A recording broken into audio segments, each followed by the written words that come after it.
This is your editor coming live on Kota to Kimchi, month of May roundup. And so it's been a minute, and I just wanted to touch base with all of you cousins. That's my chosen name for y'all. Get it?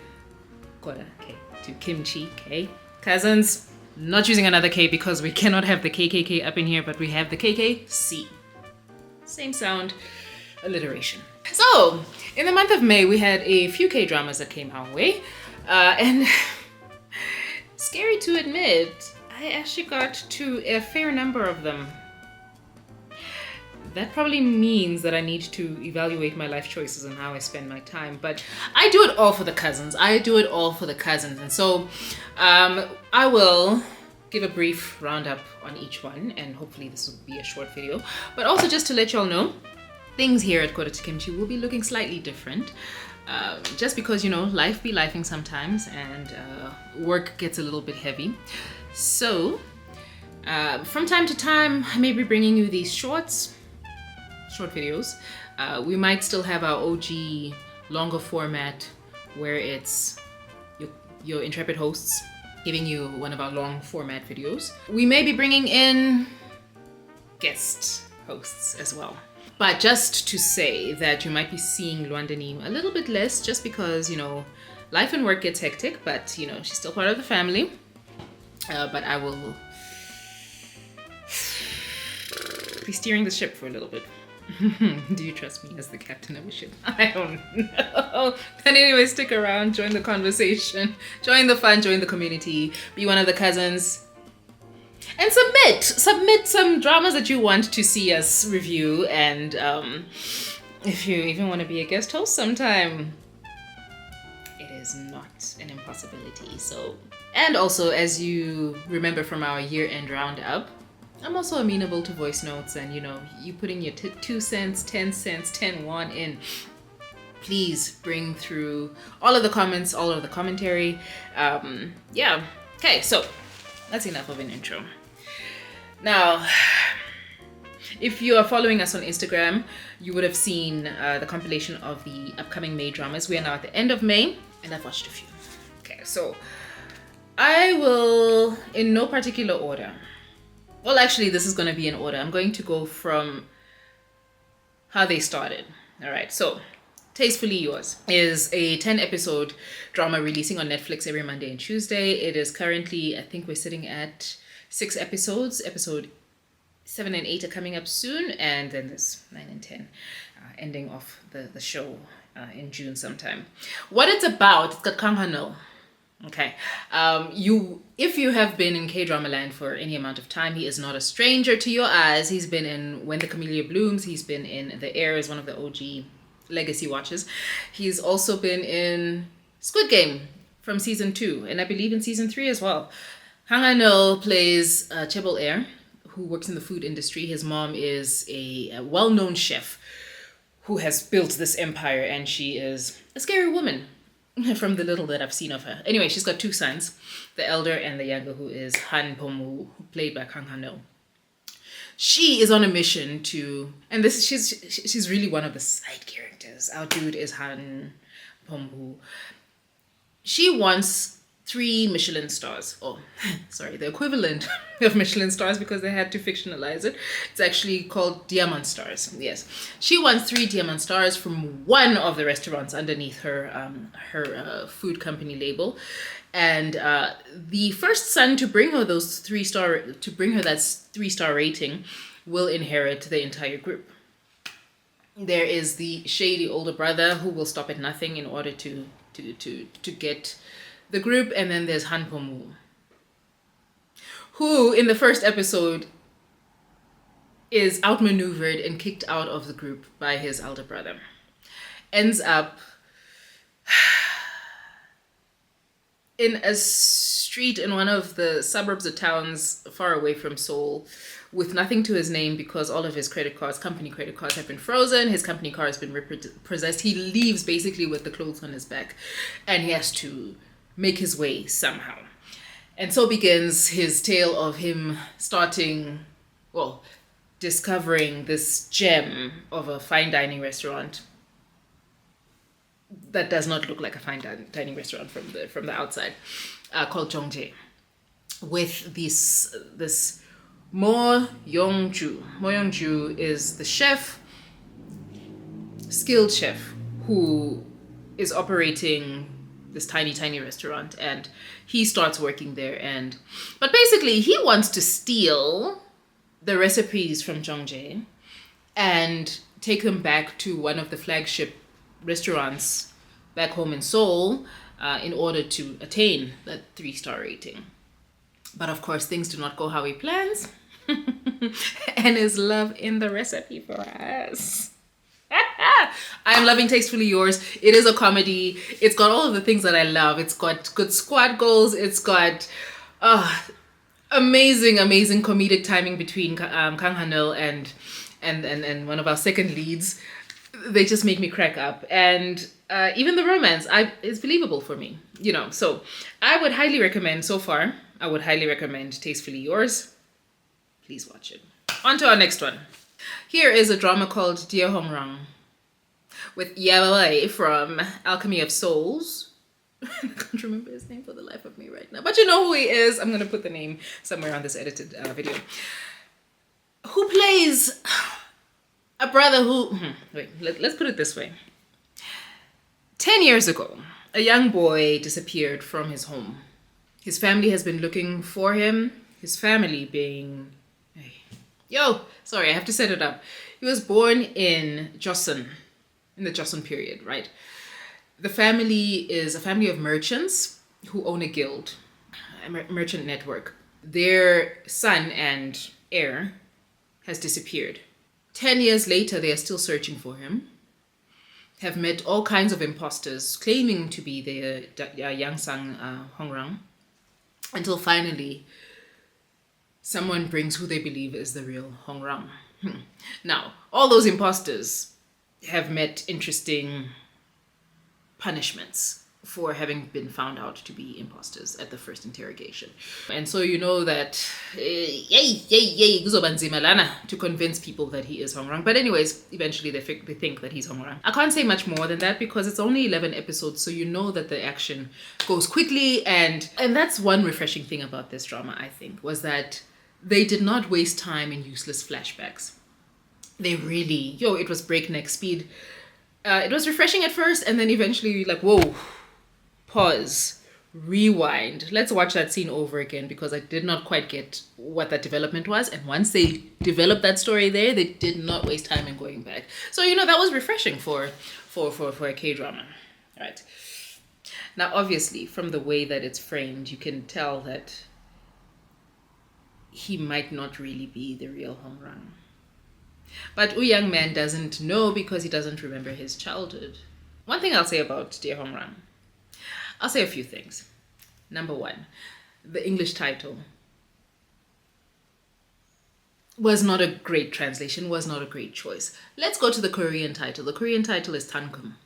Tankum, I looked up, means to swallow gold, but swallowing gold or bronze or some kind of molten metal, but gold, kum is gold, as a kind of punishment, torture thing that they did back then.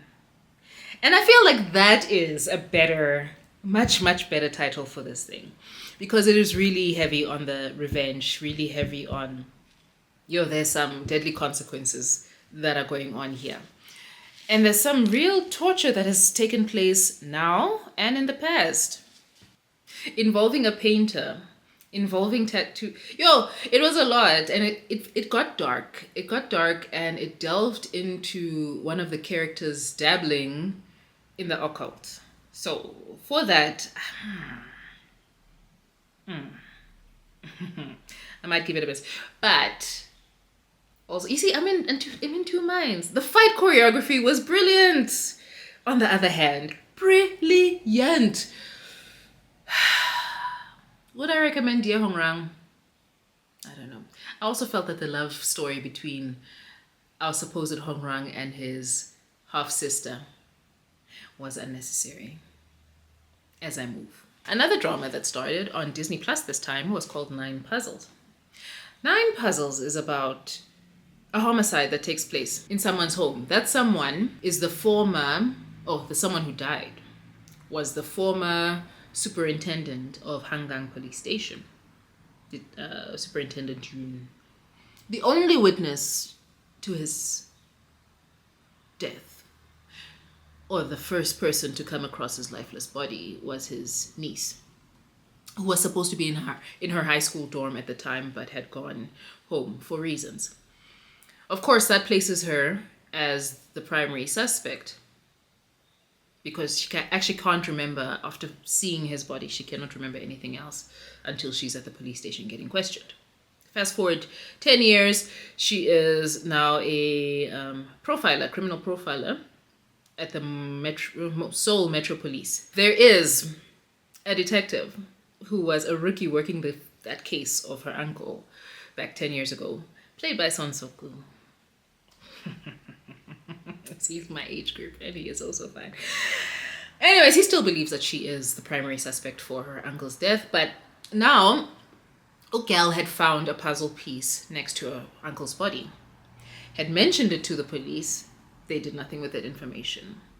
10 years later, someone else gets another puzzle piece is found. And then more. And now the puzzle pieces are being sent directly to Yoon In-na, played by Kim Da-mi. Now we have to figure out why? Is this a serial killer on the case who stopped killing for 10 years and now has started again? And how are all the victims connected? Are they really victims, or is the unaliver? Who is it? Is it Yoon In-na? Why does she happen to find all of you? How does she know what the killer's going to... Suspicions. Anyways, that one is 11 episodes. It is still ongoing. I think I'm up to episode 9 now, waiting for the last 2 episodes coming first week of June. 9 puzzles. It's a good one. I'm enjoying it. It's a real whodunit, and I've suspected everyone and their auntie, but I still don't know. Who is the killer? Moving on. Now we've got the one with Park Bo-young playing twins, called Our Unwritten Seoul. I feel like the Korean title is a little bit more descriptive. Hold on as I just look it up. It is... Hey. Itibang season ne romanization lana. Ngizo show something that is Miji Seoul. Miji Seoul. Yo, guys, I prefer the Korean titles because they're much more descriptive. Because now Miji, it already tells you that one of our twins' names is Miji. So Yu Miji. And the other twin is Yu Mire. Yu Mire is the eldest. Yu Miji is the youngest. We meet Miji first. Yeah, she's telling us the story of how she and her sister were born, and when her parents were pregnant, when the mother was pregnant, Dad had chosen the names for the twins once they found out that they were having twins. So the first twin was supposed to be Miji, and then the second twin was supposed to be Mire. First twin, Miji, means unknown. So we don't know who the second was going to be, kind of was the explanation in the first episode. Mire means future, right? But first twin came out, needed resuscitation, needed a miracle because baby was not breathing. So the parents, feeling that the sick twin needed a future, or needed to have future to hold on to, gave her the name Mire, future. And then the second twin came out with a leftover name, Miji, unknown. Both twins survived, of course, but Mire is a sickly individual. Miji is the strong one. And this kind of follows them throughout their childhood. People can't tell them apart, obviously, except for their grandmother and for their father. And the father is a stay-at-home dad. After the IMF crisis, lost his job, stayed at home to raise the twins. Mom went off to work. Yeah. It's probably too much information. You'll find that out in episode 1. Anyways, but Mire, hardworking, good at maths, sickly, but a bookworm. combine those in the correct order, please. And Miji, strong, good athlete, terrible at studying. When she was about to get a full ride scholarship for her running, then twisted her ankle, and now she's aimless and, according to her mom, a drifter. While Mireille went on to make a success of herself as a financial whiz. But did she? We don't know, because no one's heard from Mireille in a minute. Mireille's going through a hard time, which Hosu, dude next door, played by Jin Young. I was told by Stay Rem, go to Jin Young is a big deal. And he's cute, man. He is so cute. He is the boy next door who went to high school with the twins. We get glimmers that Miji might be shining her eye towards Hosu. Oh, like it is. Anyways, Hosu had come home for some reason, for his father's death anniversary rituals and processes, and mentioned to Miji that he'd seen Mireille, and she seemed like she was having a hard time. Of course, Miji has also not heard from her own twin sister in a while, and she's got a bit of tension and difficult feelings toward her sister right now, and also does not like Mireille always being mentioned and being compared, because she feels that ultimately she's being compared to her more successful twin. But anyway, she eventually does make her way to Seoul on an errand from her mom, figures out that her sisters are having a really, really hard time, and so they do what the twins have been doing since they were small. They switch places, and the twins do the difficult things for one another. I love the cinematography. I feel like I'm going to... I've only seen 2 episodes. The third one is loading today as I record. I feel like it's going to be a good one. And so I'm going to stick around. And Park Bo-young, I must say, with her most recent outings, I haven't finished Light Shop. Daily Dose of Sunshine, I loved. It was so gentle in its treating of mental illness. I loved it. And Mellow Movie is another good one. She is in her deep, introspective, healing K-drama bag, and I love this era. Yeah. Moving on. Coming into the close of May, we've got 2 K-dramas, right? One started yesterday. It's called Oh My Ghost Clients. Again, not the Korean title. Korean title is Nomu Sa. Sorry. Nomu Sa. Anyway, Nomu Sa means labor attorney. Nomu Jin is a protagonist's name. So it's Nomu Sa, Nomu Jin is the Korean title. And all the Nomusas said, amen. Okay. So it's about a dude. Again, I've only seen 1 episode, and it's on Netflix as well. It is about luckless. He's got the worst decision making. Anyways. Guy who eventually becomes a labor attorney, and his name is Nomu Jin. By the end of episode 1, all I can tell you is that he has lived a life until one day he almost dies in a factory accident because he became a labor attorney because of reasons and circumstances. But he nearly died, but in the last moment, his life flashed before his eyes. He saw how poorly he'd lived his life, and he came face to face with a being in another realm during this flashback who offered him a contract to help those who had died unjustly find justice, aka ghosts. And this being the only way to save his life, he signs that contract. And now he is able to see those who have not quite crossed over. And I guess he's going to be a labor attorney for those who died during occupational accidents. And it's an intriguing premise. Again, I will reserve my judgment until at least 3 or 4 episodes. Trust I will let you know. And that concludes my month of May roundup. Let me know. Have you watched any of these dramas? Any other dramas that you've watched? The one I cannot comment on yet because it premieres on the 31st of May. In fact, we might as well just put it as a June drama. But anyways, it's Good Boy. I'm looking forward to Good Boy. It's only going to be in South Africa. You'll find it on Amazon Prime Video. Yeah. And it's got Park Pokum, it's got Lee Sang Yi, it's got Oh Song Jae, Oh Jong Se, Oh Jong Se, who, as you know, is one of my goats in acting, right?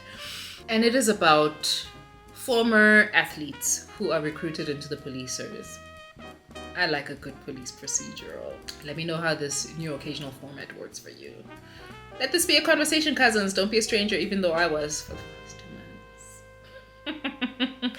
Annyeong!